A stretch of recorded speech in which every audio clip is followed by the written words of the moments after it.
الله اجر ورکړي. دا اوړه غوړي بوره چای او روب دا خرما او وریجې لوبیا. د دوی څخه زیات مننه چې موږ یتیمانانو سره مرسته وکړه. نن 40مه روژه ده او د اپریل 15مه 2022 موږ جلال آباد ښار ته راغلي یو. دلته تقریبا په 80 کورنیو باندې موږ مواد خوراکي او نغد پیسې ورکوو.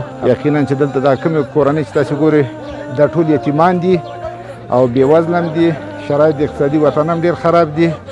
اخلاصمندانه کومکونه ورونه رالیږلي دي. موږ هم دلته توجیه کړو. الحمدلله رب العالمین والصلاة والسلام علی سید الابرار والمرسلین.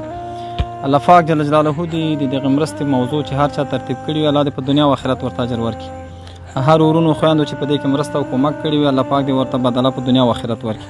صافیه صاحب ورسره ملګري دي چې څومره تکلیف شوي دي واقعا امین خلک دي. الله پاک جل جلاله دې د دوی په لاس باندې نور هم آینده د دې وطنوالو د غریبو د یتیمو د کفالت الله پاک دې ورته توفیق ورکړي.